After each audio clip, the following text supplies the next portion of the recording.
கர்த்தருடைய பரிசுநாமத்துக்கு ஸ்தோத்திரம். இந்த வழியிலும் கர்த்தர் கொடுக்குற வார்த்தைக்காய் கர்த்தரை நான் ஸ்தோத்திரிக்கிறேன். தேவன் என்னை மறைத்து கர்த்தர் வெளிப்படுவாராக. ஆமென். ஸ்தோத்திரம்.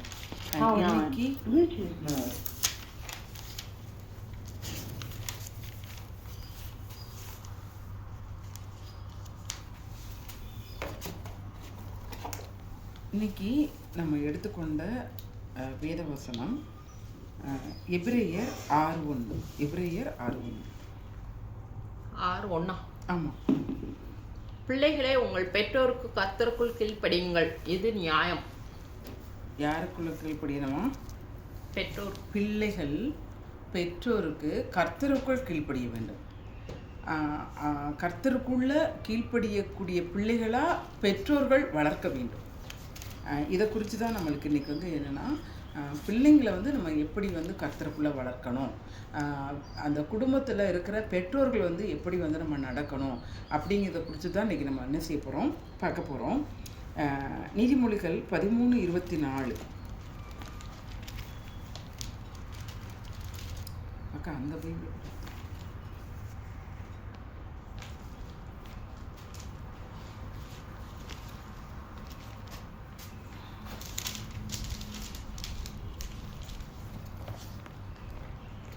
13. நீதிமொழிகள் 13:24. பிரம்பை கையாடாதவன் தன் மகனை பகைக்கிறான், அவன் மேல் அன்பாய் இருக்கிறவனோ அவனை ஏற்கனவே தண்டிக்கிறான். அப்போ ஒரு பிள்ளை தவறு செய்யும் பொழுது என்ன செய்யணுமா? பிரம்பை கையாட வேண்டும்.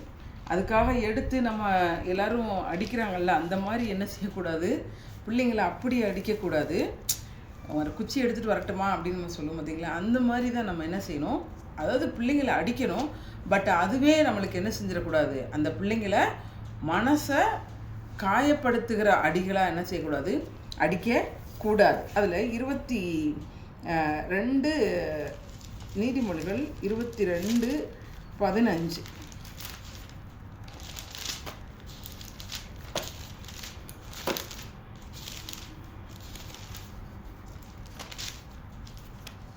பிள்ளையின் நெஞ்சில் மதியினம் ஒட்டி இருக்கும், அதை தண்டனையின் பிரம்பு அவனை விட்டு அகற்றும்.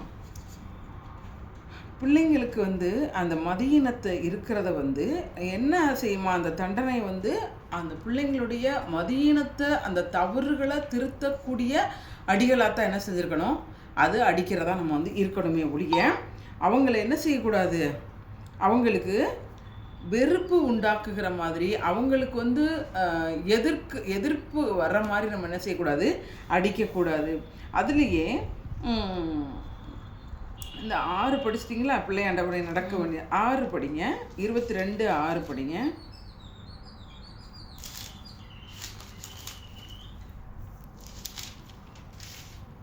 அதுலேயே 22லயே 6வது வசனம். பிள்ளையானவன் நடக்க வேண்டிய வழியிலே அவனை நடத்து, அவன் முதிர் வயதிலும் அதை விடாதிருப்பான்.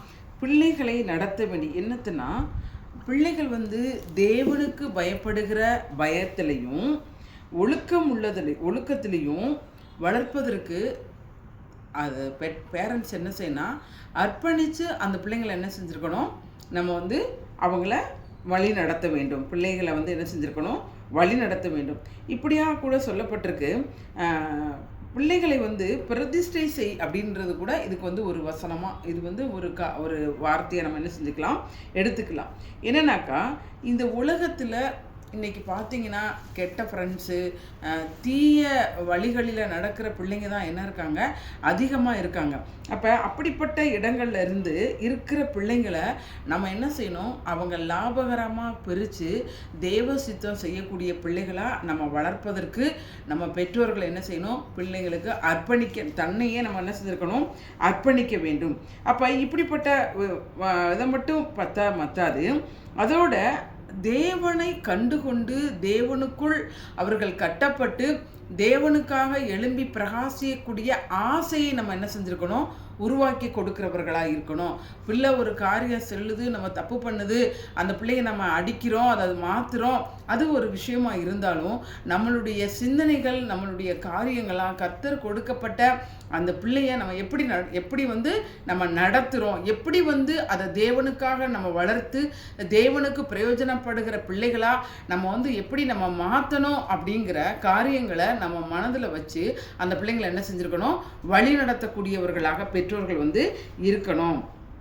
அது போல அவங்களே தேவனை தேடக்கூடிய அனுபவத்தை நம்ம அவங்களுக்கு கொடுக்கணும்.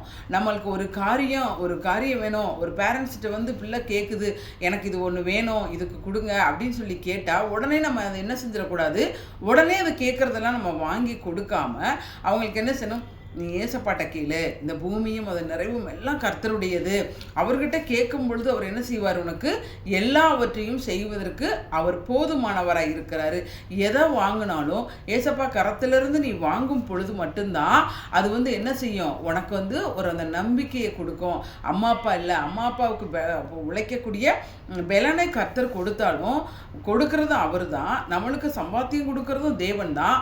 அதனால நீ என்ன செய்யி, தேவன்டே நீ என்ன செய்ய, நேராக கேளு அப்படின்னு சொல்லி அந்த பிள்ளைங்களை நம்ம என்ன செஞ்சுருக்கணும், ஆண்டவரை தேடக்கூடிய ஒரு அனுபவத்துக்குள்ள வளர்க்கக்கூடிய பெற்றோர்களை நம்ம என்ன செஞ்சுருக்கணும், இருக்கணும். அதுக்கு அடுத்த ஒரு வார்த்தை இருக்கு, இப்படி இருக்கும் பொழுது அவன் முதிர் வயதிலும் அதை விடாதிருப்பான். எதை விடாதிருப்பான், பயிற்றுவிக்கப்பட்டதுக்கு அப்புறமும் கற்றுக் கொடுத்த வழிகளிலும் அவங்க எப்போ செய்வாங்கன்னா, இப்படிப்பட்ட காரியங்களை இருக்கும் பொழுது தான் அவங்க கடைசி வரைக்கும் என்ன செய்ய மாட்டாங்க, விட்டு விலக மாட்டாங்க. அதே போல் தேவன் பயமுள்ள பிள்ளைகளாக, தேவனுக்கும் அவங்களுக்கும் ஒரு உண்மையுள்ளவர்களாக இருக்கிறதுக்கு நம்ம என்ன செய்ய முடியாது. நம்ம இப்போ உலகத்தில் பிள்ளைங்க இருக்காங்க, அந்த பிள்ளைங்க எல்லாருமே என்ன செய்கிறது, அப்பா அம்மாவுக்கு கீழ்ப்படிவாங்க. அப்பா என்ன செய்வாங்க, அவங்க உலகத்தில் அதே வேளையில் அது சாதாரணமாக பிள்ளைங்களும் கீழ்ப்படியத்தான் செய்வாங்க. ஆனால் அவங்களுக்கு என்ன தெரியாது, தேவனை தேடுவதற்கு தெரியாது. அதே சமயத்தில் நம்ம நல்லா ஜெபம் பண்ணுற பிள்ளைங்களாக இருந்தாலுமே அந்த பிள்ளைங்களுடைய வழி தவறுதல் மாறும் பொழுது தேவனுக்கு பயப்படுகிற பயம் இல்லாமல் போயிடும். இப்போ நோவாவை எடுத்துக்கங்க, அல்லது யோபுவை எடுத்துக்கங்க, தானியல் எடுத்துக்க, இவங்கெல்லாம் என்ன செய்யல, அந்த கர்த்தருக்குள்ள வளர்க்கறதுக்கு என்ன செய்யல, அவங்க கர்த்தருக்குள்ளே கொண்டு வர முடியல. சாமுவேல் எடுத்துக்கங்க, அவங்க பிள்ளைங்க என்ன செஞ்சுட்டாங்க, தேவனுக்கு மீறி போயிட்டாங்க. அப்போ நம்ம அந்த பிள்ளைங்களுடைய ஒவ்வொரு நாளுடைய கண்காணிப்பில் நம்ம என்ன செஞ்சுருக்கணும், வளர்க்கிறவர்களாக நம்ம என்ன செய்யணும், இருக்கணும். அப்படி இருக்கும் பொழுது தான் தேவனுக்குள்ள அவங்கள கட்டப்பட்டு அதை அவங்க கடைசி மட்டும் அவங்க விடாமல் இருக்கிறதற்கு நம்மளுடைய கண்காணிப்பில் அவங்கள வளர்க்கிறவர்களாக நம்ம என்ன செஞ்சுருக்கணும், இருக்கணும். சரிங்களா? இப்படி ஒவ்வொரு காரியங்களையும் நம்ம பார்க்கும் பொழுது அப்போஸ்தலர் 5:29, அப்போஸ்தலர் 5:29.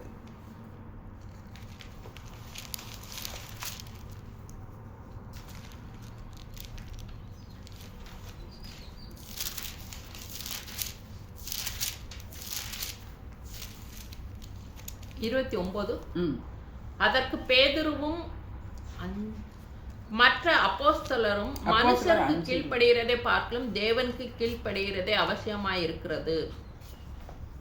அப்போஸ்தலர் 5:29. அதாவது மனுஷனுக்கு நீ கீழ்ப்படுகிறத காட்டிலும் நீ தேவனுக்கு கீழ்ப்படிஞ்சு என்ன செய்யணும், அவசியமா தேவனுக்கு கீழ்ப்படுகிறது தான் அவசியமானது. அப்போ நம்ம யாருக்குமே மனுஷனுக்கு கீழ்ப்படுகிறது, மனுஷனுக்கு கீழ்ப்படியணும், அதுக்காக மனுஷனுக்கு கீழ்ப்படியக்கூடாதுன்னு இல்லை. ஆனால் யாருக்கு தேவனுக்கு கீழ்ப்படுகிறது ரொம்ப அவசியமாக இருக்குது. இப்போ இந்த காலத்தில் பிள்ளைங்களை போய் நீ ஒரு தண்ணி மூந்துட்டு வான்னு சொன்னால் கூட, அப்போ உனக்கு வேறு வேலை இல்லைனா நீ போய் மோறு அப்படிலாம் சொல்லுவாங்க. அது மனுஷனுக்கு கீழ்ப்படியாட்டி போகாட்டியும் கூட யாருக்கு கீழ்ப்படியணும், கர்த்தருக்கு கீழ்ப்படியக்கூடிய பிள்ளைகளாக என்ன செஞ்சுருக்கணும், இருக்கணும். அதில் அவங்களுடைய பாதுகாப்பு, அவங்களுடைய காரியங்கள் எல்லாத்தையுமே நம்ம என்ன செஞ்சுருக்கணும், அவங்களுடைய பழக்க வழக்கங்கள் எல்லாத்தையுமே தேவனுடைய பார்வையில் இது சரியானதாக இருக்கா அப்படிங்கிறத நம்ம என்ன செஞ்சுருக்கணும், பார்க்குறவங்களாக இருக்கணும். அதே போல் சங்கீதம் 127:3, இந்த ஒவ்வொன்றிலையும் போய் நான் வாசிக்கிறேன். சங்கீதம் 127:3.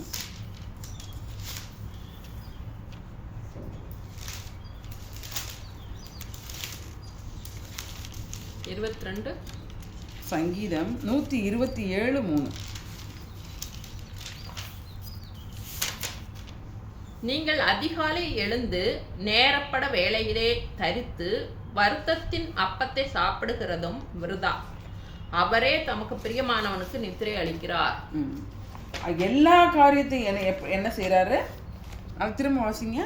நீங்கள் அதிகாலையிலே எழுந்து நேரப்பட வேலையிலே தரித்து வருத்தத்தின் அப்பத்தை சாப்பிடுகிறதும் விருதா.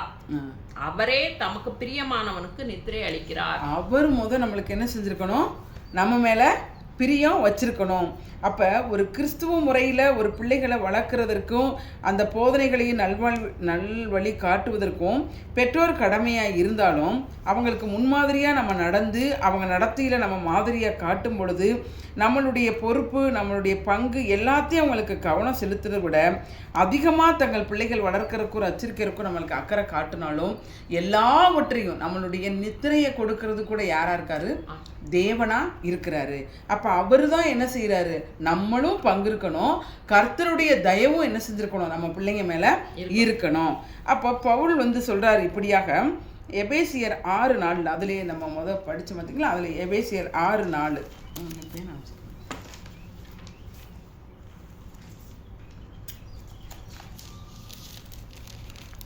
பிதாக்களே, நீங்களும் உங்கள் பிள்ளைகளை கோபப்படுத்தாமல் கர்த்தருக்கேற்ற சிட்சையிலும் போதனையிலும் அவர்களை வளர்ப்பீர்களாக.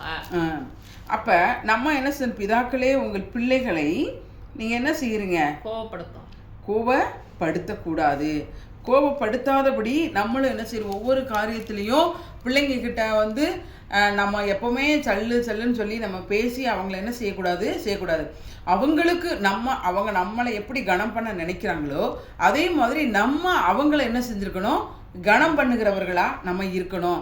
அப்படி நமக்கு சரி பரவாயில்ல, என்னைய போடா வாடன்னு கூட சொல்ல மாட்டாங்க, என்னையும் போங்க வாங்கன்னு எங்கள் வீட்டில் சொல்லுவாங்க அப்படின்னு நம்ம சொல்லும் பொழுது அவங்களுக்குள்ளே என்ன செஞ்சுருக்கு?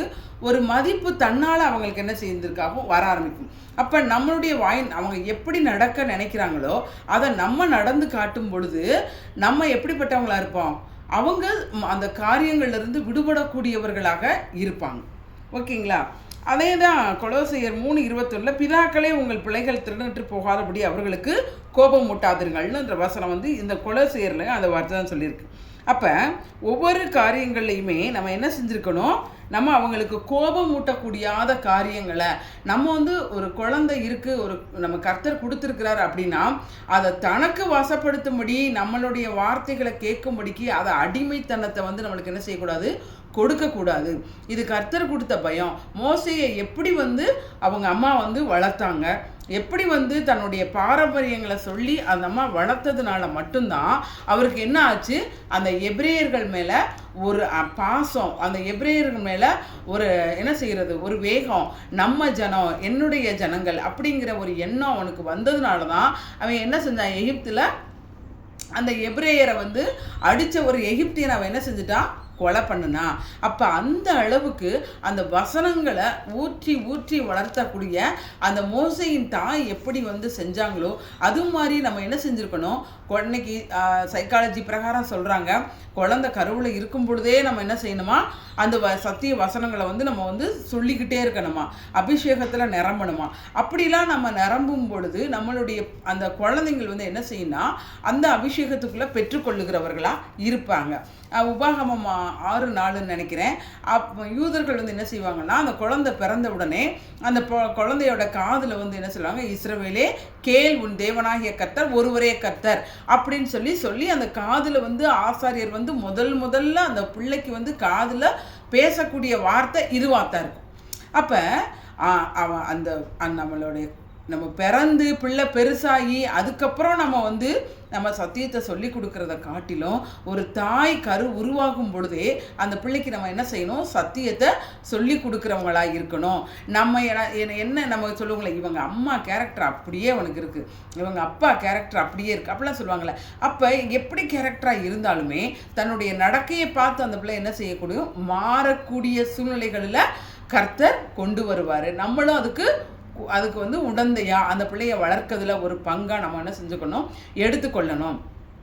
அதே போல் 7 வயசுக்கு உள்ள வந்து நம்ம எவ்வளவு வசனங்கள் என்ன காரியங்களை நம்ம என்ன சொல்லி கொடுக்குறோமோ அதை அப்படியே அவங்களுக்கு என்ன செய்யுமா, மனசில் பதியுமா. அதனால் 7 வயசுக்குள்ள அந்த பிள்ளைங்களுக்கு எவ்வளவு வசனங்களை நம்ம கற்றுக் கொடுக்க முடியுமோ, எவ்வளவு வசனங்களை, எவ்வளவு நல்ல காரியங்களை, எப்படி நம்ம ஜெபிக்க, எல்லாத்தையும் நம்ம சொல்லி வளர்க்கும் பொழுது, நீதிமொழிகளில் படித்தோம் பார்த்தீங்களா, அப்பொழுது அதை அவன் விட்டு விடாதிருப்பான். அப்போ அந்த காரியங்கள்லாம் அவன் என்ன செஞ்சிருக்க முடியும், விட முடியாது. அது தன்னோடையே என்ன செஞ்சிடும், ரத்தத்திலே ஊர்ன மாதிரியான காரியங்கள் வந்து நடக்கிறதுனால அந்த பிள்ளை வந்து என்ன செஞ்சிருக்கணும், எல்லாத்தையுமே கற்றுக்கொள்ளக்கூடிய பிள்ளையா நமக்கு இருக்கும்.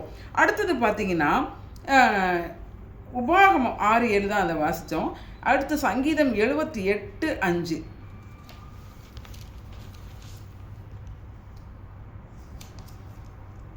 அவர் யாக்கோப்பிலே சாட்சியை ஏற்படுத்தி இஸ்ரவேலிலே வேதத்தை ஸ்தாபித்து அவைகளை தங்கள் பிள்ளைகளுக்கு அறிவிக்கும்படி நம்முடைய பிதாக்களுக்கு கட்டளையிட்டார்.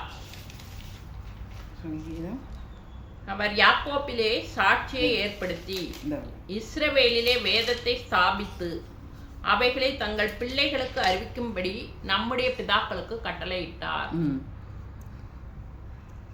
யாக்கோபிலே இஸ்ரவேலுடைய வேதத்தை எங்கே செஞ்சார், நமக்காக இந்த வேதத்தை எழுதப்பட்டு அவங்க எல்லாருமே என்ன செஞ்சுருக்காங்க, பிள்ளைகளை அறிவிக்கும்படிக்கு தம்முடைய பிதாக்களுக்கு கட்டளையிட்டார். அன்று யாக்கோபினுடைய சந்ததியிலிருந்து வந்த ஜனங்களுக்கு மோசே எழுதி கொடுத்த இந்த நியாயப்பிரமாண புஸ்தகத்தில் அவர் சொன்ன காரியங்களை ஆண்டவர்கிட்ட கேட்டு பெற்றுக்கொண்டு மோசே வந்து என்ன செய்கிறாரு, எழுதி கொடுத்ததின்படி தான் இந்த சந்ததியார் என்ன செய்கிறாங்க, இந்த வேதத்தை பற்றி கொண்டு நடக்க வர்றாங்க. அந்த வேதத்தை இன்னைக்கு நம்ம என்ன செய்யணும், அந்த பிள்ளைங்களுக்கு கற்றுக் கொடுக்குறவர்களாக நம்ம இருக்கணும். சரியா? அப்போ பிரியமான வாழ தன பெற்றோர்களுக்கு உபதேசமும் கொடுக்கறது உண்மைதான், இல்லைன்னு. ஆனால் அவங்கள அறிவுலையோ ஆவிக்குரிய வளர்ச்சியிலையோ ஆவிக்குரிய வளர்ச்சி பெறுவதற்கு யார் தான் காரணம், குடும்பம் தான் காரணம்.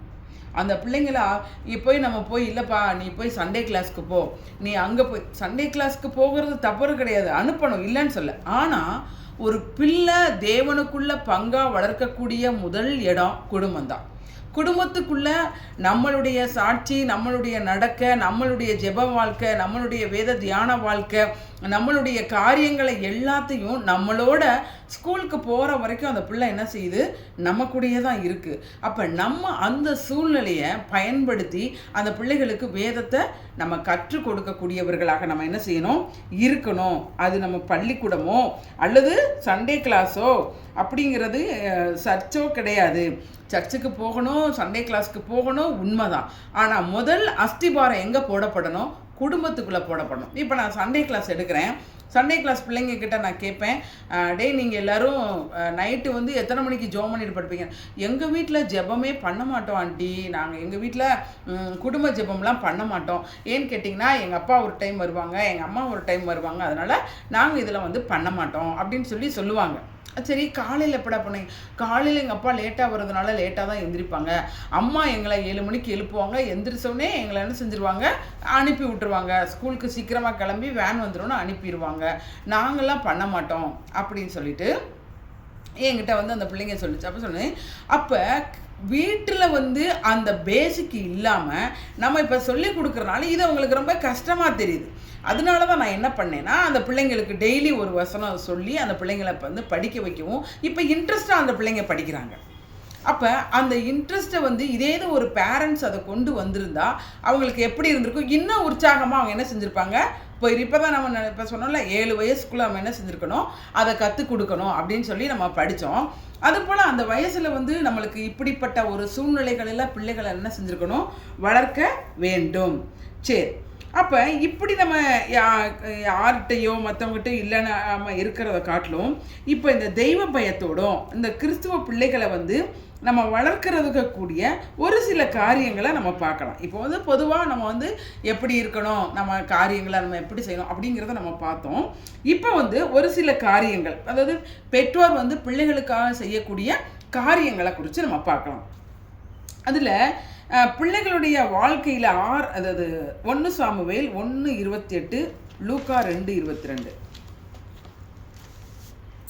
1 சாமுவேல் 1:28.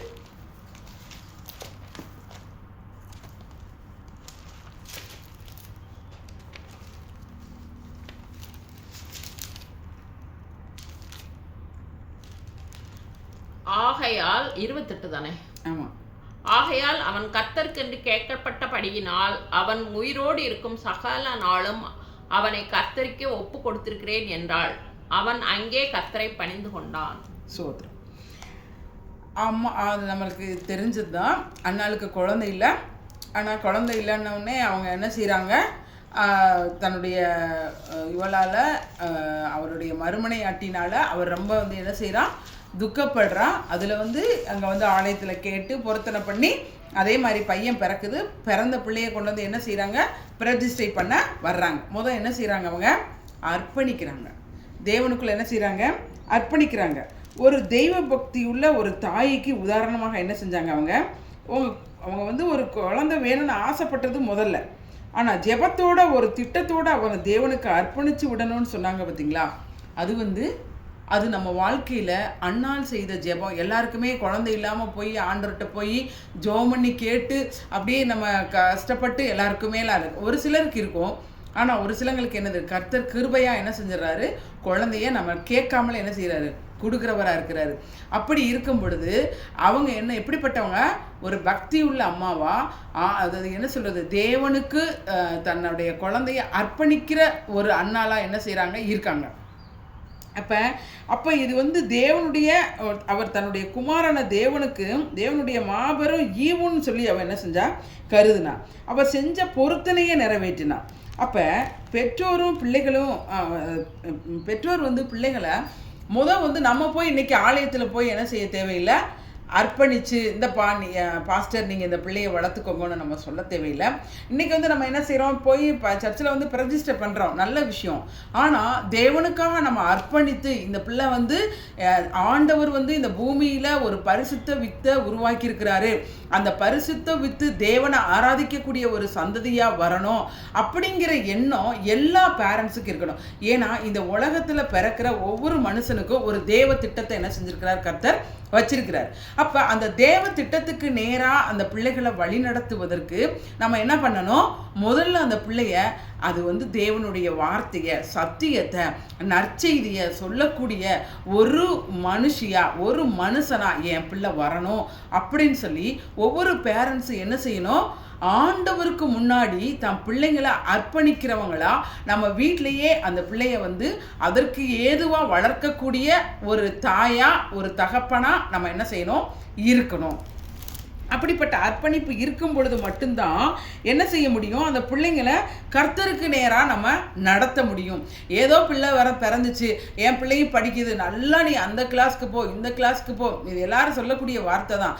நீ இதைப்படி அதைப்படி, நீ தான் எங்களை என்ன செஞ்சுருக்கணும், எங்களெல்லாம் பார்க்கணும். அந்த பிள்ளை பிறந்தவுடனே நம்மளை பார்க்கறது கர்த்தர் தான். எந்த ஒரு மனுஷனையும் இந்த உலகத்துக்கு தனியாக தான் வர்றான், தனியாக தான் போகிறான். அப்போ எல்லாரையும் பார்க்கறது தேவன். நம்ம பிள்ளைக்கு பிறந்த உடனே என்ன செஞ்சிடக்கூடாது, அதுக்கு சமயத்துக்கு நீ தான்ப்பா கடைசியில் எல்லாத்தையும் பார்க்கணும், நீ தான் அக்காவை பார்க்கணும், நீ தான் எங்களை பார்க்கணும், இப்படிலாம் தயவு செய்து யாருமே என்ன செய்யக்கூடாது, பிள்ளைங்களுக்கு தூக்கி பாரத்தை வைக்கக்கூடாது. செய்யணும் தான், இல்லைன்னு நான் சொல்ல வரல, செய்யணும். ஆனால் அந்த பிள்ளைங்களுக்கு ஃபோக்கஸ் பண்ணக்கூடிய காரியங்கள் என்னன்னு பார்த்தீங்கன்னா, அந்த பிள்ளைய தேவ திட்டத்துக்கு நேராக நம்ம வளர்க்குறோமா, தேவ திட்டத்தை செய்கிறதுக்கு கூடிய காரியங்களை நம்ம பார்க்குறோமா அப்படின்றதான் நம்ம என்ன செஞ்சுருக்கணும், அந்த பிள்ளைங்களுக்கு சொல்லணும். இதில் தான் லூக்கா 2:22 எடுத்து வாசிங்க. லூக்கா 2:22. மோசேயின் நியாயப்பிரமாணத்தின்படியே அவர்களுடைய சுத்தகரிப்பின் நாட்கள் நிறைவேறின போது முதற்பேரான எந்த ஆண் பிள்ளையும் கர்த்தருக்கு பரிசுத்தமானது எனப்படும் என்று கர்த்தருடைய நியாயப்பிரமாணத்தில் எழுதியிருக்கிறபடி அவரை கர்த்தருக்கென்று ஒப்பு கொடுக்கவும். அது நியாயப்பிரமாண புத்தகத்தில் எழுதுகிற மாதிரி இயேசு கிறிஸ்து பிறந்தவுடனே அவங்க அம்மா அப்பா என்ன செய்கிறாங்க, அந்த மோசே நியாயப்பிரமாணத்தின்படி அவங்கள என்ன செய்கிறாங்க, பிரதிஷ்டை பண்ணுறதுக்கு போகிறாங்க. அப்போ இயேசு கிறிஸ்து இந்த பூமியில் வந்தார், அவர் ஒரு தெய்வம், அவர் 100க்கு 100 மனுஷன், 100க்கு 100 தெய்வம் வந்தார். அந்த சொல்லப்பட்ட தீர்க்க தரிசனங்கள்லாம் நிறைவேறுது, அதனால அவங்க செய்கிறானல்ல. நம்மளும் என்ன செய்யணும், நம்ம பிள்ளைங்களை அப்படி நம்ம பிரதிஷ்டை பண்ணுகிறவர்களா தேவ திட்டத்திற்கு நேராக வழி நடத்துகிறவர்களாக இருக்கணும். அடுத்து வந்து ஒரு வசனம் வாசிங்க. எபிரேயர் 1:9. எபிரேயர் 1:9.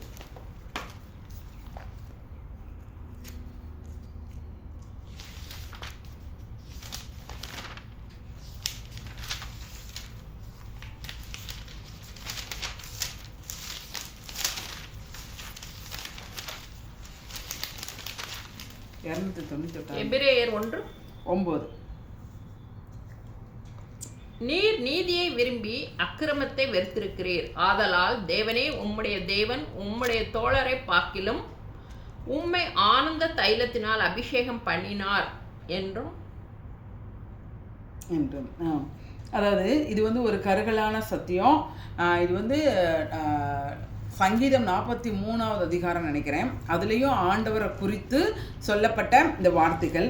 அவர் எப்படி வந்து நீதியை விரும்புகிறவராக இருக்கிறாரு, அவர் எப்படி வந்து நீதியை விரும்பி அக்கிரமத்தை வெறுக்கிறவராக இருக்கிறாரு, அவர் எப்படி வந்து அபிஷேகத்தினால நம்மளுக்கு நிறைக்கப்பட்டவராக இருக்கிறாரோ, அதே மாதிரி நம்மளுடைய பிள்ளைங்களும் தீமையை விட்டு விலகிறதற்கும் கர்த்தருக்கு பயப்படும்படிக்கும் பாவத்தை வெறுக்கிறதற்கும் பாவத்தை தேவன் எவ்வளவு வெறுக்கிறார் என்பதுக்கும் அவர் நீதி செய்கிற தேவனாக இருக்கிறார் என்பதையும் நம்ம இந்த சத்திய வசனங்களை வைத்து நம்ம என்ன செஞ்சுருக்கணும், பிள்ளைங்களை பாவத்திற்கு விலக்கி வளர்க்கக்கூடியவர்களாக நம்ம இருக்கணும்.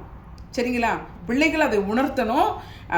நம்ம செய்யக்கூடிய பாவங்களுக்கு நியாய தீர்ப்பு உண்டு. நம்ம வந்து நீதியின் வழியில் தான் நம்ம நடக்கணும். நம்ம எப்படிப்பட்டவங்களாக இருக்கணும்? நீதியின் வழிகளில் தீமையை விட்டு விலகணும். கர்த்தருக்கு பயப்படுகிற பயம் நம்மளுக்குள்ளே இருக்கணும். எதை செஞ்சாலும் இதை செஞ்சேன்னா கர்த்தருக்கு இது பிடிக்காத காரியம், இது அருவருப்பான காரியம், இதை நீ என்ன செய்யக்கூடாது, செய்யக்கூடாது. இப்படிப்பட்ட சத்தியத்தை அந்த பிள்ளைகளுக்கு நம்ம என்ன செஞ்சுருக்கணும், ஊட்டி வளர்க்கணும். அடுத்து உபாகமம் 8:5.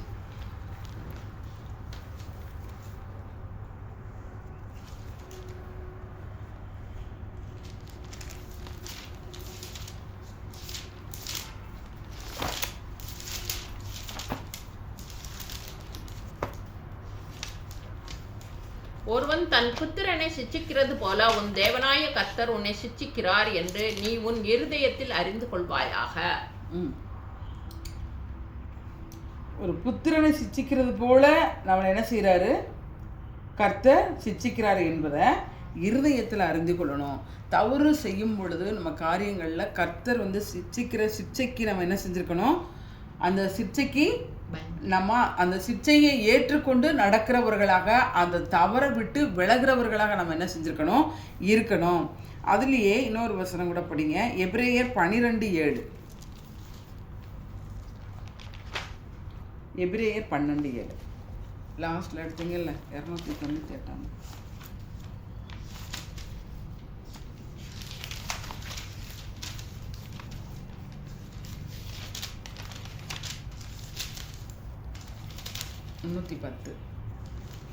பக்கம். நீங்கள் சிட்சையை சகிக்கிறவர்களாயிருந்தால் தேவன் உங்களை புத்திரராக எண்ணி நடத்துகிறார். தகப்பன் சிட்சியாத புத்திரனும் உண்டோ? எபிரேயர் 12:7. நீங்கள் சிட்சையை சகிக்கிறவர்களாக இருந்தால் தேவன் உங்களை புத்திரராக எண்ணி நடத்துகிறார். அப்போ நம்ம அந்த பிள்ளை, ஐயோ என் பிள்ளை நான் இப்படி வளர்த்துட்டேன் அப்படி வளர்த்துட்டேன் அப்படின்னு சொல்லிட்டு நம்ம சிட்சிக்காமல் இருந்தோம்னாக்கா தேவனுக்கு நம்ம எப்படிப்பட்டவங்களாக இருந்திருக்கோம், பகையாளி ஆயிடுறோம். ஆனால் பிள்ளை செய்கிற தவறை சிட்சிக்கிறவர்களாக நம்ம என்ன செஞ்சுருக்கணும், அந்த நீங்கள் சிட்சையை சகிக்கிறவர்களாக இருந்தால் தேவனுடைய புத்திரராய் கர்த்தருடைய பிள்ளையாக அந்த பிள்ளை மாறுறதுக்கு என்ன இருக்குது, முடியும் அப்படின்னு சொல்லி அவர் என்னது புத்திரராக எண்ணி நடத்துகிறார். எந்த ஒரு பிள்ளையுமே அப்பா அம்மா என்ன செய்யாமல் இருக்க மாட்டாங்க, சிட்சிக்காமல் இருக்க மாட்டாங்க. அப்போ அப்படிப்பட்ட சிட்சை யாருக்கு நேராக போகும், தேவனுக்கு நேராக அந்த பிள்ளைகளை வழிநடத்ததா நம்மளுக்கு இருக்கும். சரியா? அடுத்து அப்போ அது பிள்ளைகளை வந்து ஆண்டவருக்கு என்ன செய்யணும், கீழ்ப்படிய செய்யணும். கர்த்தருக்கு கீழ்ப்படியக்கூடிய பிள்ளையாக வந்து அதை என்ன செய்யணும், இருக்கணும். அப்படிப்பட்ட கீழ்ப்படிதல் உள்ள பொழுது மட்டும்தான் அந்த பிள்ளை வந்து என்ன செய்யும், அந்த கீழ்ப்படிதல் இருக்கிறப்ப தான் பயங்கிறதே வரும். கர்த்தருக்கு பயப்படுற பயம் ஞானத்தை கர்த்தருக்கு பயப்படுதலே ஞானத்தின் ஆரம்பம்னு சொல்கிறோம். ஆனால் அந்த கர்த்தருக்கு பயப்படுகிற பயமே கீழ்ப்படிஞ்சா தான் அந்த பயமே வரும். ஆண்டவருக்கு அந்த ஐயோ இல்லை நம்ம அந்த காரியத்தை செய்யக்கூடாது, என் ஃப்ரெண்ட்ஸ் எல்லாம் வெளியில் போகிறாங்களா, இல்லைப்பா நான் போகலை, எங்கள் அம்மா சொல்லியிருக்காங்க இதெல்லாம் தவறுன்னு சொல்லியிருக்காங்க, நான் அங்கே போக மாட்டேன். என்னைக்கு அந்த பிள்ளை ஒரு முடிவு எடுக்குதோ அப்பயே கர்த்தர் என்ன செய்வார், என் பிள்ளைக்கு என்னது இந்த வார்த்தையின்படி நடக்கிறதுனால இந்த பிள்ளை எனக்கு உகந்த பிள்ளையா இருக்குது அப்படின்னு சொல்லிட்டு அந்த பிள்ளைய அவர் நடத்துகிற பாதையில் அவர் என்ன செய்வார், நடத்துகிறவராக இருப்பார். அதே அந்த பிள்ளை வேறு பாதையில் போகும் பொழுது அவர் துக்கப்படுகிற தேவனாக இருப்பார். அப்போ அந்த கீழ்ப்படிதலை முதல்ல என்ன செய்யணும், எல்லாத்துக்கும் நம்ம ஒரு சர்ச்சிலேயோ இல்லை மற்றவங்களை யாரை பார்த்தாலும் ஒருவரை ஒருவர் கனம் பண்ணுவதிலே முந்திக் கொள்ளுங்கள் அப்படின்னு சொல்லி வசனம் இருக்குது. அதனால நம்ம என்ன செய்யணும்னா நம்ம முந்திக் கொள்ளுகிறவர்களாக நம்ம என்ன செய்யணும், இருக்கணும். அப்போ முந்திக் கொள்வது எப்போ வரும், கீழ்ப்படிதல் இருந்தால் மட்டும்தான் நம்ம அதை முந்திக் கொள்ளக்கூடியவர்களாக நம்ம என்ன செய்வோம், இருப்போம். சரிங்களா? அப்போ பிள்ளைகளை கீழ்ப்படியக்கூடிய பிள்ளைகளாக ஒழுங்கின்படி நம்ம வளர்க்குறவங்களாக இருக்கணும். அதுலேயே நீதிமொழிகள் 3:11-12 அதில் ஒரு பேனா வச்சுருங்கக்கா.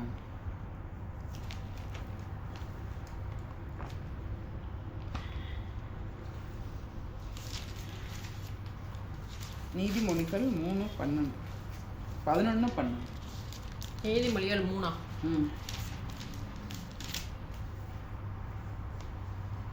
என் மகனே, நீ கர்த்தருடைய சிச்சையை அற்பமாக எண்ணாதே, அவர் கடிந்து கொள்ளும் போது சோர்ந்து போகாதே. தகப்பன் தான் நேசிக்கிற புத்திரனை சிச்சிக்கிறது போல கர்த்தரும் எவனிடத்தில் அன்பு கூறுகிறாரோ அவனை சிச்சிக்கிறார். அவர் சிச்சிக்கிறதுக்குமே முதல்ல என்ன செய்யணும், அவர் நம்ம மேலே அன்பு வச்சிருக்கணும். அவர் நம்ம மேலே அன்பு வைக்கும் பொழுது தான் அவர் நம்மளே சிச்சிப்பார். சரிங்களா? எத்தனையோ ஜனங்கள் இருக்காங்க, இன்னைக்கு கோடான கோடி எத்தனையோ மில்லியன் ஜனங்கள் இருக்காங்க. எல்லாருமே ஆண்டவர் ஏற்றுக்கொள்ளப்பட்டாங்களா? இல்லை. ஆண்டவர் என்ன செய்கிறாரு, ஒரு ரட்சிப்பை நம்மளுக்கு கொடுத்துருக்கிறார். அதே போல் கர்த்தருடைய சிக்ஷையை நம்ம என்ன செய்யக்கூடாது, அற்பமாக எண்ணக்கூடாது. அப்போ ஐயோ எனக்கு ஏன் இது வந்துச்சுன்னு இதனால என்ன செய்கிறாங்க, நிறைய பேர் பின்மாறி போயிடுறாங்க. நான் நல்லா தானே பைபிள் படிக்கிறேன், நான் நல்லா தானே நான் ஜெபம் பண்ணுறேன், ஆனால் எனக்கு ஏன் இந்த கஷ்டம் வந்துச்சு, அப்போ ஏசப்பாவுக்கு கண்ணே இல்லையா, அப்படிலாம் நம்ம என்ன செய்யக்கூடாது, சொல்லக்கூடாது. யாருக்கு மேலே அன்பு வச்சிருக்கிறாரோ அவங்கள தான் என்ன செய்வார், சிட்சிக்கிற தேவனாக இருப்பார். இதுக்கும் கீழ்ப்படிதலுக்கும் என்ன செய்யக்கூடாது, லிங்க் பண்ணக்கூடாது. கீழ்ப்படிதல்னா கீழ்ப்படியணும், கர்த்தருக்கு கீழ்ப்படியணும். அது நம்மளுக்கு ஒரு கஷ்டங்கள் ஒரு காலங்கள் வந்த உடனே என்னை ஆண்டவர் சிச்சிச்சிட்டாரு, என்னை ஆண்டவர் என்ன செஞ்சிட்டாரு, என் மேலே கோவப்பட்டுட்டாரு அப்படிங்கிற வார்த்தைகளாக நம்ம என்ன செய்யக்கூடாது, சொல்லக்கூடாது. அப்போ பேரண்ட்ஸ் தேவனுக்கு கீழ்ப்படிய கற்றுக் கொடுக்குறவர்களாக இருக்கணும். சரிங்களா? அடுத்து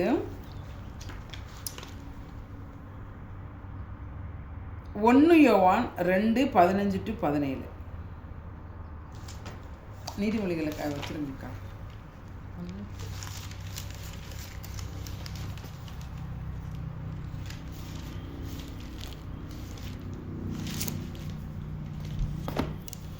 நீதிமொழிகள் 1 யோவான் 2:15-17 15-17 உலகத்திலும் உலகத்தில் உள்ளவைகளும் அன்பு கூறாதிருங்கள். ஒருவன் உலகத்தில் அன்பு கூர்ந்தால் அவனிடத்தில் பிதாவின் அன்பில்லை. ஏனென்றால் மாம்சத்தின் இச்சையும் கண்களின் இச்சையும் ஜீவனத்தின் பெருமையும் ஆகிய உலகத்தில் உள்ளவைகள் எல்லாம் பிதாவினால் உண்டானவைகள் அல்ல, அவைகள் உலகத்தினால் உண்டானவைகள். உலகமும் அதன் இச்சையும் ஒளிந்து போம், தேவனுடைய சித்தத்தின்படி செய்கிறவனோ என்றென்றைக்கும் நிலைத்திருப்பான். ஆமென். அப்போ ஒரு காரியங்களில்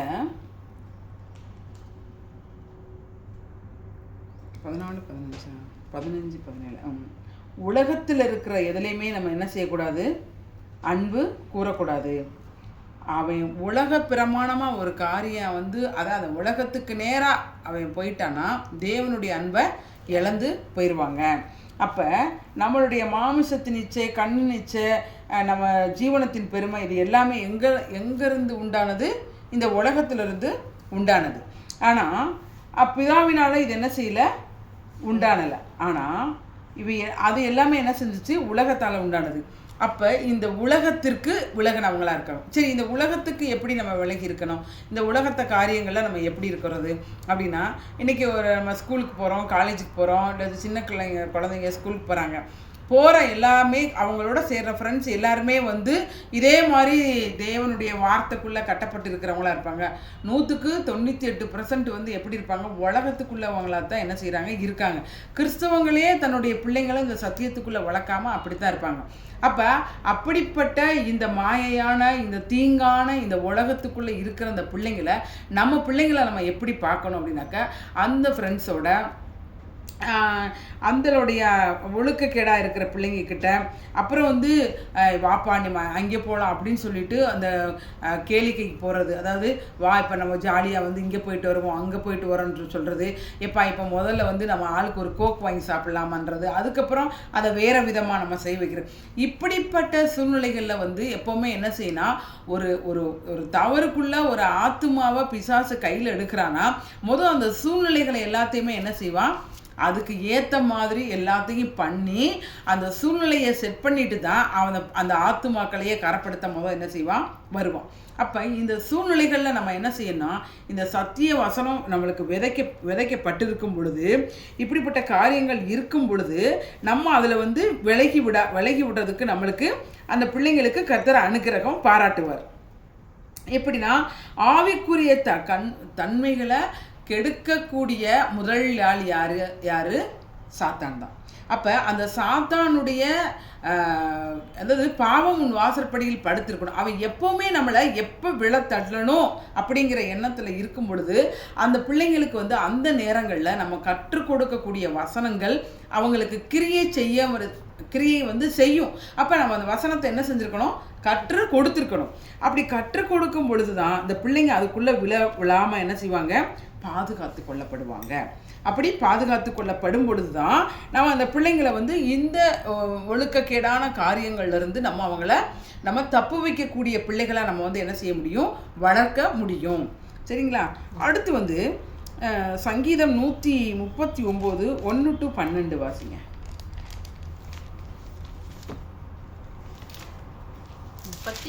1-12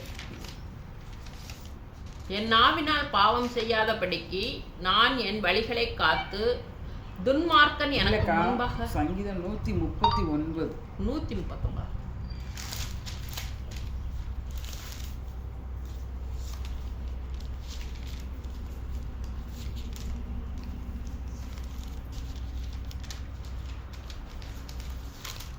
757 கர்த்தாவே, நீர் என்னை ஆராய்ந்து அறிந்திருக்கிறீர். எப்படி அறிஞ்சிருக்காராம், ஒவ்வொருத்தரையும் ஆராய்ந்து அறிந்திருக்கிறார். என் உட்காருதலையும் என் எழுந்திருக்குதலையும் நீர் அறிந்திருக்கிறீர். என் நினைவுகளை தூரத்திலிருந்து அறிகிறீர். நான் உட்கார்ந்தாலும் பார்க்குறீங்க, நான் எந்திரிச்சாலும் பார்க்குறீங்க, என்னை தூரத்துலேருந்து பார்க்குறீங்க. அப்போ அவர்கிட்ட இருந்து என்ன செய்ய முடியாது, நம்ம தப்பிக்க முடியாது. அதுக்கப்புறம் நான் நடந்தாலும் படுத்திருந்தாலும் என்னை நீங்கள் சூழ இருக்கீங்க, என் வழிகளெல்லாம் உங்களுக்கு தெரியும்.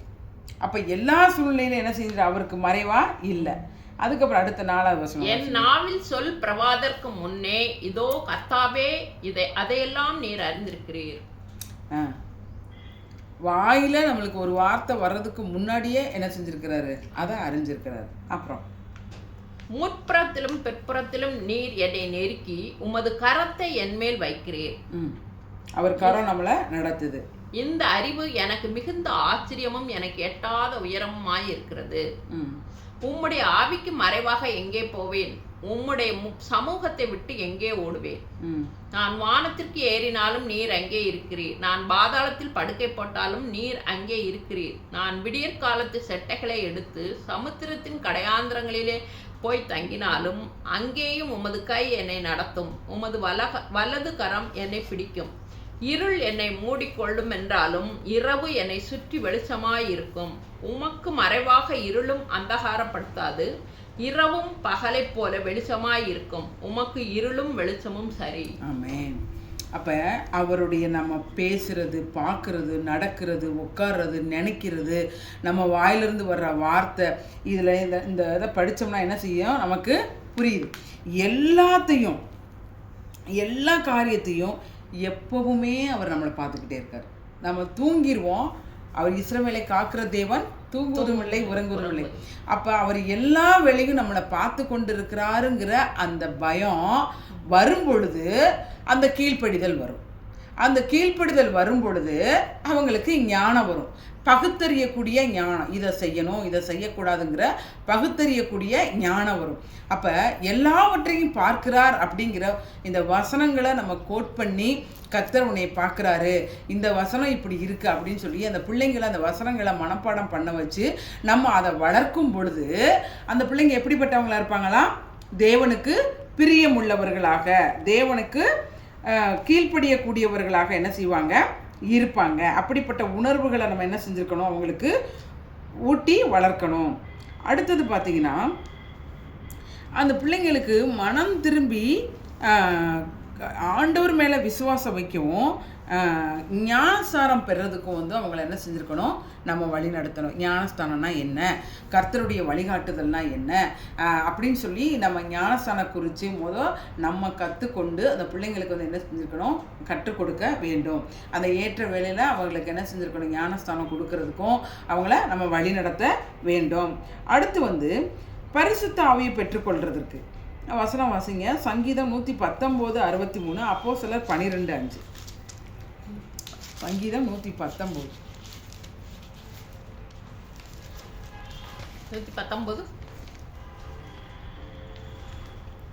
சங்கீதம் 119:63.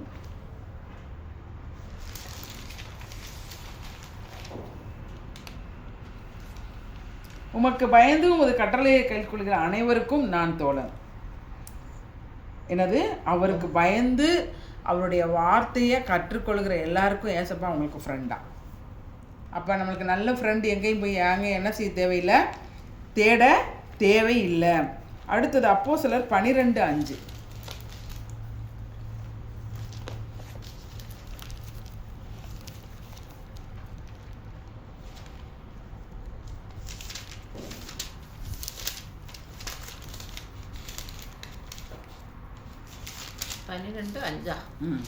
அப்படியே பேதுரு சிறைச்சாலையிலே காக்கப்பட்டிருக்கையில் சபையார் அவனுக்கு தேவனை நோக்கி ஊக்கத்தோட ஜெபம் பண்ணினார்கள்.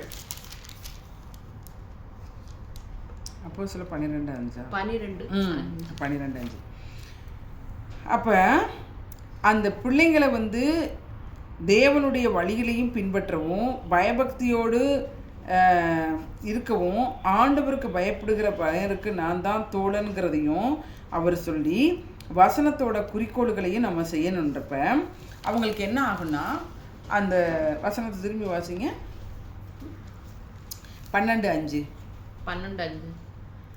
அப்படியே பேதுரு சிறைச்சாலையிலே காக்கப்பட்டிருக்கையில் சபையார் அவனுக்காக தேவனை நோக்கி ஊக்கத்தோட ஜெபம் பண்ணினார்கள். எப்படி ஊக்கத்தோட ஜெபம் பண்ணாங்க?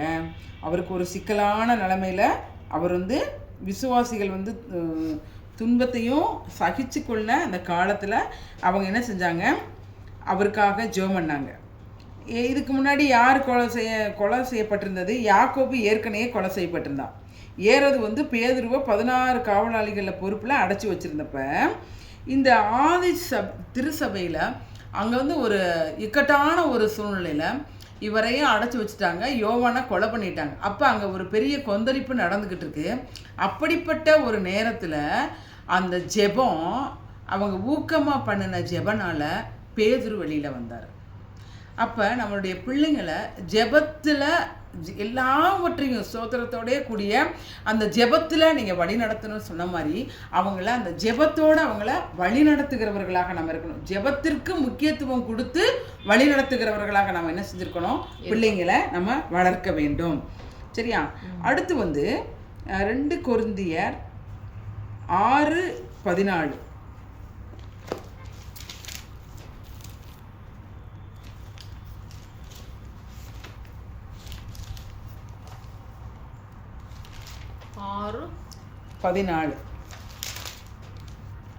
தேவனுடைய ஆலயத்துக்கும் விக்கிரகங்களுக்கும் சம்பந்தம் ஏது?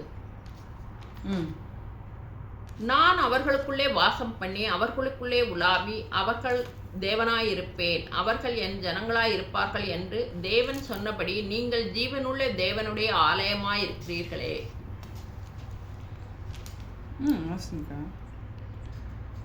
வாசிங்க. அப்படியே தொடர்ந்து வாசிக்கவா?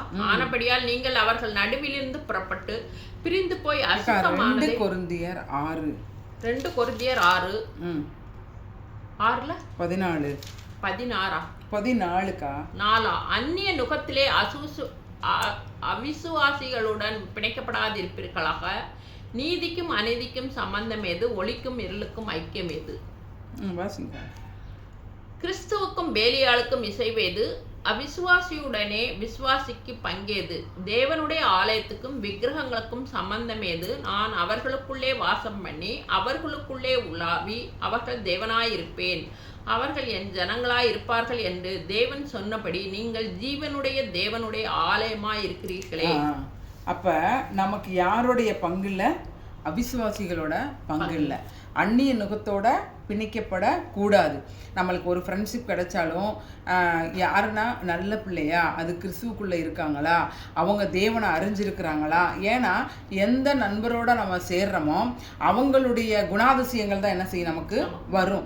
அப்போ அப்படிப்பட்ட பிள்ளைங்களோட தான் என்ன செஞ்சுருக்கணும், நம்ம ஃப்ரெண்ட்ஷிப் இருக்கிற மாதிரி பிள்ளைங்க எந்த இடத்துல இருக்கிறாங்க, எப்படிப்பட்ட சூழ்நிலையில் இருக்காங்கங்கிறதுனால பேரண்ட்ஸ் வந்து அதை கவனிக்கிறவர்களாக இருக்கணும் அப்படின்னு சொல்லி நம்ம பார்க்குறோம். அதில் யாக்கோபு 4:4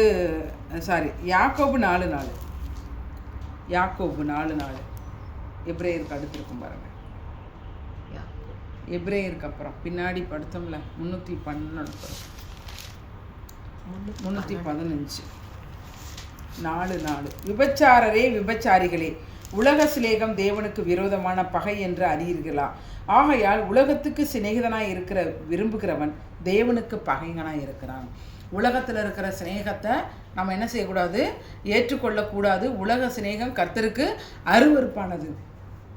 அப்போ ஆகையால் உலகத்திற்கு சிநேகிதராக இருக்க விரும்புகிறவன் தேவனுக்கு பகைஞராய் இருக்கிறான். ஆண்டவருக்கு பிரியமுள்ள காரியங்களை ஒரு அளவு ஒரு வயது வரைக்கும் நம்ம வந்து என்ன செய்யலாம், கர்த்தருக்கு நம்ம இந்த காரியங்களை நம்ம சொல்லி கொடுக்கலாம். ஆனால் அதுக்கும் மேலே அந்த பிள்ளைங்களுக்கு நம்ம சொன்னால் கேட்பாங்களா? கேட்க மாட்டாங்க. நம்ம சின்ன வயசுலேயே நல்ல அஸ்திபாரம் என்ன செஞ்சிடணும், போட்டு வைக்கணும். அதே மேலே ஒரு வயசு வந்ததுக்கப்புறம் பிள்ளைங்க என்ன செஞ்சிருவாங்க, கேட்க மாட்டாங்க. அப்போ அவங்களுக்கு வந்து அப்போ அந்த நல்லது கெட்டது தீமை எது நல்லது எதுங்கிறத அவங்க என்ன செய்ய முடியும், கண்டுகொள்ள முடியும். இதில் செய்யக்கூடாது, இதை செய்யணும் அப்படிங்கிற ஒரு பாகுபாடு அவங்களுக்கெல்லாம் என்ன செஞ்சிடும், வந்துடும். அடுத்து எப்ரேயர் 11:13-16 அடுத்து பின்னாடியே இருக்கும், அதுக்கு பக்கத்திலே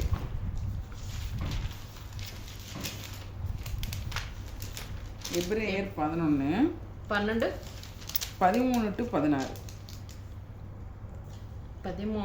முடமாய் இருக்கிறது பிசகி போகாமல் சொஸ்தமாகும்படிக்கு உங்கள் பாதங்களுக்கு வழிகளை செவ்வைப்படுத்துங்கள், யாவரோடும் சமாதானமாய் இருக்கவும்.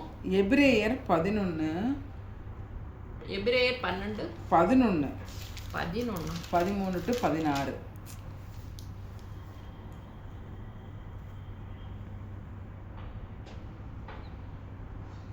இவர்கள் எல்லாரும் வாக்குத்தத்தம் பண்ணப்பட்டவைகளை அடையாமல் தூரத்திலே அவைகளை கண்டு நம்பி அணைத்து கொண்டு பூமியின் மேல் தங்களை அந்நியர் பரதேசிகளும் என்று அறிக்கையிட்டு விசுவாசத்தோடு மரித்தார்கள். இப்படி அறிக்கையிடுகிறவர்கள் சுய தேசத்தை நாடி போகிறோம் என்று தெரியப்படுத்துகிறார்கள். 18-16 வரைக்கும் அதையல்ல, தாங்கள் விட்டு வந்த தேசத்தை நினைத்தார்களானால் அதற்கு திரும்பி போவதற்கு அவர்களுக்கு சமயம் கிடைத்திருக்குமே, அதையல்ல, அதிலும் மேன்மையான பரம தேசத்தையே விரும்பினார்கள். ஆகையால் தேவன் அவர்களுடைய தேவன் எண்ணப்பட வெட்கப்படுகிறதில்லை, அவர்களுக்கு ஒரு நகரத்தை ஆயத்தம் பண்ணினாரே. நம்ம என்ன செய்யறது, பரம தேசத்தை அவங்க என்ன செய்கிறாங்க, விரும்பினதுனால தான் தேவன் அவர்களுக்கு என்ன செஞ்சார், ஒரு நகரத்தை ஆயத்தம் பண்ணி இருக்கிறார். அதே போல் அந்த இதில் வந்து நம்மளுடைய குடியிருப்புன்னு ஒன்று வரும் பாருங்களேன். பிலிப்பியர் 3:20 கொலோசையர் 3:1 முதல் பிலிப்பியர் 3:20 படிங்க.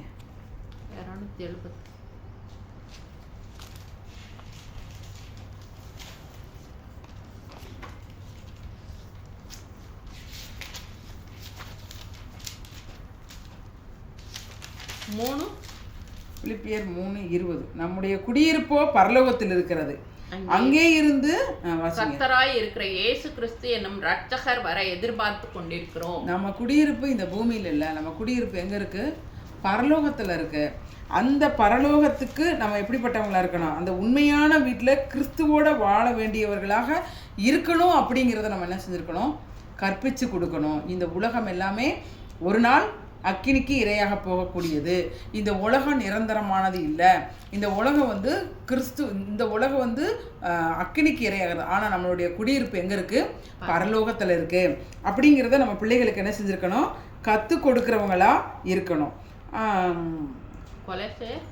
அடுத்து இந்த கொலோசேயர் 3:1-3 அப்படி இல்லை, அதுக்கு பின்னாடி அப்படியே பாருங்கள்.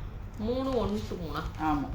நீங்கள் கிறிஸ்துவுடன் கூட எழுந்ததுண்டானால் கிறிஸ்து தேவனுடைய வலது பாரிசத்தில் வீட்டிற்கும் இடத்தில் உள்ள மேலானவைகளை தேடுங்கள், பூமியில் உள்ளவைகளை அல்ல, மேலானவைகளையே நாடுங்கள். ஏனென்றால் நீங்கள் மரித்தீர்கள், உங்கள் ஜீவன் கிறிஸ்துவுடனே தேவனுக்குள் மறைந்திருக்கிறது. நம்ம கிறிஸ்துவனுடைய கூட எழுந்து, அதாவது ஆண்டவர் கூட நம்ம பயணித்து தேவனுடைய வலது பாரிசத்தில் வீட்டிற்கும் இடத்துல உள்ள மேலானவையை தான் நம்ம என்ன செஞ்சுருக்கணும்? மேல் நோக்கி பார்க்குறவங்களா இருக்கணும். பூமிக்கு அடுத்தவைகள் அல்ல, மேலானவைகளையே நம்ம என்ன செஞ்சுருக்கணும்? நாடுறவங்களா இருக்கணும். நம்மளுடைய எண்ணம், நம்மளுடைய சிந்தனை எல்லாமே வரப்போகிற இயேசு கிறிஸ்துவோடு நம்ம பயணிக்கக்கூடியவர்களாக இருப்பதற்கு அந்த பிள்ளைகள் என்ன செஞ்சுருக்கணும்? வழிகாட்டி நடத்துகிறவங்களா நம்ம இருக்கணும். அப்புறம் பரிசுத்த ஆவியை நம்ம பெற்றுக்கொள்ளணும். அப்படிங்கிறத நம்ம ஏற்கனவே படிச்சிட்டோம். அடுத்து வந்து தேவன் பிள்ளைகளை நேசிக்கிறார், ஒவ்வொரு பிள்ளைகளுக்கும் ஒரு திட்டம் வச்சிருக்கிறாரு அப்படிங்கிறத நம்ம ஏற்கனவே பார்த்துட்டோம். இப்போ அதை வந்து அந்த பிள்ளைகள் செயல்படுத்தக்கூடியவர்களாக நம்ம என்ன செஞ்சுருக்கணும்? அவங்கள உருவாக்கி கொண்டு வரணும். அதில் உபாகமம் 4:9 படிங்க.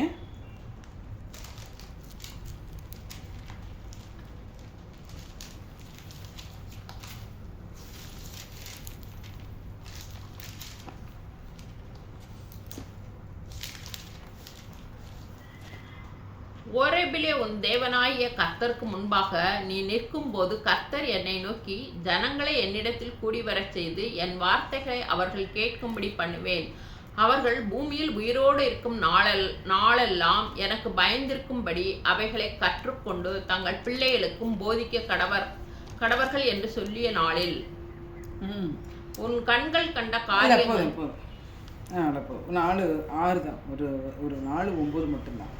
அப்போ மோசேட்ட என்ன சொல்கிறாரு? உன் பிள்ளைங்களுக்கும் இதெல்லாத்தையும் என்ன செய்கிறேன்? நான் கற்றுக் கொடுக்க போதுமானவராக இருக்கிறேன். அப்போ நம்ம வீட்டில், நம்ம குடும்பத்தில், நம்ம தியானம் பண்ணும் பொழுது, பேசும் பொழுது, எல்லா காரியத்திலையும் நம்ம வசனத்தை அவங்களுக்கு கற்றுக் கொடுத்து கொண்டே நம்ம என்ன செஞ்சுருக்கணும்? இருக்கணும். 1 தீமோத்தேயு 3:15 கிறிஸ்து இயேசுவை பற்றும் விசுவாசத்தினாலே உன்னை ரட்சிப்புக்கு ஏற்ற ஞானம் உள்ளவன் ஆகத்தக்க பரிசுத்த வேத எழுத்துக்களை நீ சிறுவயது முதல் அறிந்தவன் என்று உனக்கு தெரியும். இது வந்து யாருக்கு சொல்கிறாருன்னா, தீமோத்தேயுக்கு வந்து பவுல் சொல்கிறாரு, நீ என்ன செய்கிற? கிறிஸ்துவை பற்றிய விசுவாசத்தினால நீ ரட்சிப்புக்கேற்ற ஞானம் உள்ளவனானவன் அப்படிங்கிறது என்ன செய்யும்? நீ சின்ன வயசுலேயே வேத எழுத்துக்கெல்லாம் கற்றுக்கிட்ட அப்படிங்கிறது எனக்கு என்ன செய்யும்? நீ சின்ன வயசுலேருந்தே கற்றுக்கிட்டேங்கிறது எனக்கு தெரியும் அப்படின்னு சொல்லி பவுல் வந்து யாருக்கு? தீமோத்தேயை பார்த்து சொல்கிறாரு. அப்போ நம்ம பிள்ளைகளை நம்ம எப்படின்னா ஒரு நம்பிக்கையோட, நம்ம பிள்ளையா இந்த காரியங்களில் இதை இப்படி செய்வாங்க, இதை இப்படி செஞ்சாங்க அப்படிங்கிற ஒரு முழு காரியங்களையும் அவங்க வந்து நம்ம பெற்றுக்கொள்ளத்தக்கதாக நம்ம என்ன செய்யணும்? வளர்க்க வேண்டும். அப்போ ஒவ்வொரு வேலைகள்லையும் நம்ம குடும்பத்தில் நம்மளோட ஒன்றா உட்காந்து நம்ம வந்து உணவு சாப்பிட்றப்பையோ, அல்லது நம்ம ஒன்றா காலையிலையோ சாயந்தரமோ நைட்டும் நம்ம ஜெபம் பண்ணும் பொழுதோ, அல்லது நம்மளுடைய செய்கைகள், நம்மளுக்கு கர்த்தர் செய்த நன்மைகள், நம்ம வாழ்க்கையில் எப்படிப்பட்ட காரியங்களில் இருந்தோம், நம்ம எப்படிப்பட்ட காரியங்கள்லேருந்து வந்திருக்கிறோம் அப்படிங்கிறத எல்லாத்தையுமே அந்த பிள்ளைங்களுக்கு அந்த ஒவ்வொரு சூழ்நிலையோடு நம்ம வந்து கர்த்தர் இதை செய்தார், கர்த்தர் இந்த நன்மையானதை செய்தார் அப்படின்னு நம்ம சொல்லி கொடுக்கும் பொழுது அவங்களுக்குள்ள அது எப்படி பதிஞ்சிரும்? நான் ஒரு பசுமரத்தாணி போல் அவங்களுக்கு வந்து அது பதிய ஆரம்பிக்கும். அந்தந்த சூழ்நிலைக்கு ஏற்ற மாதிரியான வசனங்களை நம்ம அவங்களுக்கு என்ன செய்யணும்? கற்று கொடுக்க வேண்டும். அப்புறம் வந்து இன்னொன்று வந்து பார்த்திங்கன்னா, அவங்களுக்கு முன்மாதிரியின் மூலமும் புத்தி சொல்கிறது மூலையும் அவங்கள என்ன செய்யணும்? நம்ம ஊக்கப்படுத்தணும். அப்போஸ்தலர் 6:4 பாருங்க.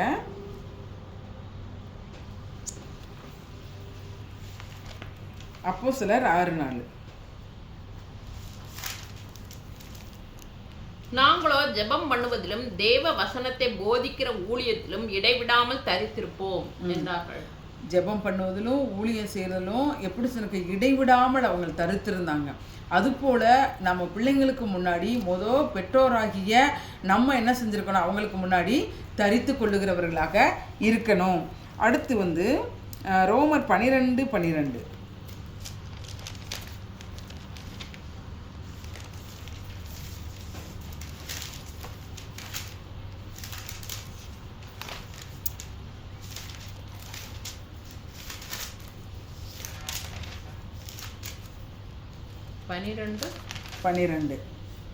நம்பிக்கையிலே சந்தோஷமாயிருங்கள், உபத்திரவத்திலே பொறுமையாயிருங்கள், ஜெபத்திலே உறுதியாய் தரித்திருங்கள். இதில் பார்த்தோம் பார்த்தீங்களா, இப்போ நம்மளுக்கு நன்மையான காரியங்கள் வர்றதை பிள்ளைங்களுக்கு சொல்கிறோம், சரி. ஆனால் அதே இது நம்மளுக்கு ஒரு உபத்திரவம் வருது அப்படின்னாக்க அதை பார்த்தோன்னே, ஏமா நாங்கள் தான் நல்லா ஜெபம் பண்ணுறோம், நாங்கள் தான் நல்லா படிக்கிறோம், அப்போ ஏன் எனக்கு இந்த கஷ்டம் வந்துச்சு, எதுக்கு ஏசப்பா இதை நம்மளுக்கு அலோவ் பண்ணார் அப்படின்னு சொல்லி நம்மளுக்கு உபத்திரவம் வந்த உடனே நம்ம என்ன செய்யக்கூடாது, தேவனை கேள்வி கேட்குறவர்களாக நம்ம இருக்கக்கூடாது. உபத்திரவம் வரும் பொழுது அதை பொறுமையாக தான் என்ன செய்யணும், இருக்கணும். அந்த உபத்திரவத்தில் அவங்க என்ன செஞ்சுருக்கணும், அந்த உபத்திரவத்தை பொறுத்து கொள்ளக்கூடிய ஆயத்தப்படக்கூடிய பிள்ளைகளாக நம்மளுக்கு என்ன செஞ்சிடும், அந்த பிள்ளைகளை போதிக்க நம்மளுக்கு வேணும். அப்படி என்ன செய்யணும், போதிக்கணும். அந்த ஜெப வாழ்க்கையிலே ஊக்கப்படுத்தணும். அந்த பிள்ளைங்களுக்கு துன்பம் வரும் பொழுது ஆயத்தப்படுத்துறதுக்கு நம்ம இருக்கணும். அடுத்து மத்தேயு 5:10-12 இதே தான் கொடுத்துருக்கு, துன்பப்படுகிறவர்கள் பாக்கியவான்கள். 2 தீமோத்தேயு 3:12 வாசிங்க. இப்போ தானே பார்த்தோமா, தீமோத்தேயு 3:12.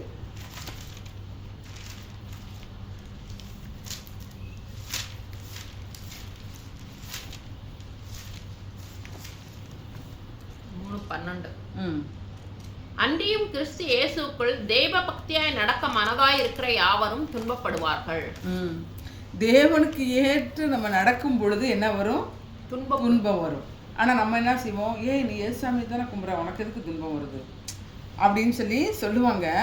ஆனால் யார் ஒருத்தங்க தேவனுக்கு முன்பாக நம்ம நடக்கிறோமோ அப்போ தான் அவங்களுக்கு என்னவாகும், தேவனுக்கு முன்பாக நடக்கும் பொழுது தான் எந்த அளவுக்கு அவங்க தேவனுக்குள்ளே போக விடாமல் இருக்கிறதுக்கு பிசாசு கிரியை செய்வானா அதைத்தான் என்ன செய்வான். அப்போ நம்ம அதை என்ன செஞ்சுக்கிறோம், தவறாக எடுத்துக்கொள்ளப்படுவோம். எல்லாத்தையும் பார்க்குறாருன்னு படித்தோம். சங்கீதம் 139 அவர் என் எழுந்திருக்கிறதையும் என் உட்காந்துருக்கிறதையும் என் நாவலை சொல்லுவார், எல்லாமே அவருக்கு தெரியும். அப்படியே நம்மளுக்கு இந்த கஷ்டம் வருது, வரக்கூடாதுல்ல. அப்போ நான் எனக்கு இப்படி பண்ணுறேன், எனக்கு பண்ணும் பொழுது எனக்கு இப்படி இருக்குது அப்படின்னா அதை என்ன செய்யக்கூடாது, கர்த்தர் எல்லாத்தையும் பார்க்குறாரு. அந்த காலத்திற்கு ஏற்ற பதிலை அவர் கண்டிப்பாக செய்வார். அப்படிங்கிற விசுவாசத்தில் பிள்ளைங்களை நம்ம என்ன செஞ்சுருக்கணும், வளர்க்கக்கூடியவர்களாக நம்ம இருக்கணும்.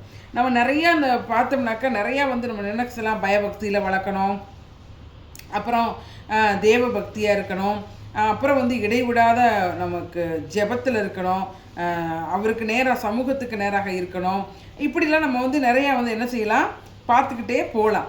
ஆனால் நிறைய காரியங்கள் இருக்குது. கர்த்தர் நம்மளுக்கு கொடுக்கப்பட்ட இந்த வேலைகளில் இந்த காலங்களில் நம்ம முதல்ல சத்தியத்தை தெரிஞ்சு கொள்ளுங்கிறவங்களா இருக்கணும்.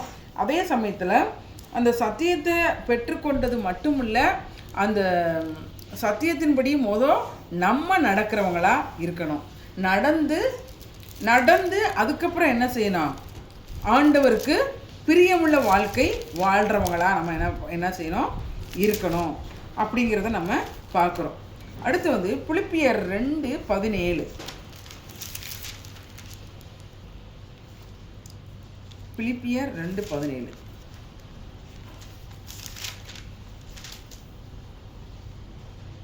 மேலும் உங்கள் விசுவாசமாகிய பலியின் மேலும் ஊழியத்தின் மேலும் நான் வார்க்கப்பட்டு போனாலும் நான் மகிழ்ந்து உங்கள் அனைவரோடும் கூட சந்தோஷப்படுவேன். அதாவது என்னன்னா அவர் பவுல் என்ன செய்கிறாருன்னா பான பலியை போல வார்க்கப்பட்டு, இப்போ நம்ம இதை ஏற்கனவே பார்த்துருக்குறோம். பலி அப்படின்னா இப்போ ஒரு காளையோ மற்றதையோ நம்ம வந்து பலியிட்டோம்னாக்கா அது வந்து என்ன இருக்கும், அந்த மாம்சம் நம்மளுக்கு வந்து இருக்கும். ஆனால் பானை பலி அப்படின்னா இப்போ எண்ணெய் ஊற்றி நம்ம எரிய வச்சுட்டோம்னா அந்த எண்ணெய் நம்மளுக்கு இருக்குமா? இருக்காது. அப்படிப்பட்ட ஒரு பானை பலியாக நான் என்ன செஞ்சுருப்பேன், வார்க்கப்பட்டு. பிலிப்பியர் 2:27 தானக்கா? 2:17. பலியின் மேலும் ஊழியத்தின் மேலும் வார்க்கப்பட்டு போனாலும் நான் மகிழ்ந்து உங்கள் அனைவரோடும் கூட சந்தோஷப்படுவேன். அப்படி என்னைய கர்த்தர் ஒன்றும் சொல்லாட்டி எனக்கு செஞ்சாலும் கூட நான் எப்படி இருப்பேன், கர்த்தருக்குள்ள சந்தோஷமாக இருப்பேன். அப்போ இதெல்லாம் பவுலுடைய வாழ்க்கைகள்லாம் நம்மளுக்கு எப்படிப்பட்ட ஒரு முன்னுதாரணமாக இருக்கோ அதே போல் நம்ம என்ன செய்யணும்னா தேவனுக்காக நம்மளும் எல்லா காரியத்தையும் விட்டு கொடுக்குறவங்களாக, ஏன் கர்த்தர் எனக்கு செய்கிறாரு, எதுக்கு இந்த காரியம் நடக்கலை, இப்படிங்கிற கேள்விகள் எல்லாம் நம்ம என்ன செஞ்சுருக்கணும், விட்டு அந்த நம்ம சூழ்நிலையில் நம்மளுக்கு அது நடக்கும் பொழுது அதை அவங்களுக்கு நம்ம புரிய வைக்கக்கூடியவங்களா நம்ம என்ன செய்யணும், இருக்கணும். அப்போ பிள்ளைகளை எப்படி வளர்க்கணும், ஆண்டவருக்கு முதல் அர்ப்பணிக்கிறவங்களாக இருக்கணும். அப்புறம் தீமையை விட்டு விலகக்கூடியவங்களாக இருக்கணும். விலகிறதுக்கு நம்ம என்ன செய்யணும், இருக்கணும். நம்ம நீதியை விரும்பக்கூடியவங்களா, அப்புறம் வந்து நம்ம அவர் நியாயத்தீர்ப்பு செய்வாருங்கிற எண்ணம் நம்மளுக்கு இருக்கணும். கீழ்ப்படியணும். இப்படி ஒவ்வொரு காரியங்களையும் நம்ம என்ன செஞ்சுருக்கிறோம், பார்த்துருக்குறோம். கீழ்ப்படிதல் மட்டுமல்ல, அடுத்து வந்து என்ன செஞ்சுருக்கிறாரு, எல்லாத்தையும் பார்த்து எல்லாத்தையும் நம்மளுக்கு பேசுறது பார்க்கறது எல்லாத்தையும் அவர் நம்மளுக்கு அந்த என்ன செய்கிறாரு, பார்க்குறாரு. அவருடைய கண்ணுக்கு மறைவாக நம்ம எங்கேயும் போக முடியாது. அப்போ உண்மையுள்ளவர்களாக இருக்கணும், கனம் பண்ண கற்றுக் கொடுக்கணும். நம்ம அவங்களுக்கு முன்னாடி வந்து நம்ம வந்து எப்படிப்பட்டவங்களாக இருக்கணும், உண்மையாக தேவனத்தை இருக்க நம்ம என்ன சொல்லி எங்கள் அம்மா இதை செய்வாங்க அப்படின்லாம் நம்மளுக்கு அவங்க சொல்லாதபடிக்கு பிள்ளைங்களுக்கு முன்னாடி பெற்றவர்கள் சாட்சியாக வாழணும். இப்படிப்பட்ட காரியங்கள்லாம் வாழும் பொழுது அந்த பிள்ளைகளை கர்த்தருக்கு நேரம் நம்ம என்ன செய்யலாம், வளர்க்கக்கூடியவர்களாக நம்ம இருக்கலாம். அடுத்து வர்ற காரியங்களில் நம்ம மற்றதை பார்ப்போம். கர்த்தருடைய பரிசுநாமத்துக்கு ஸ்தோத்திரம். நன்றி.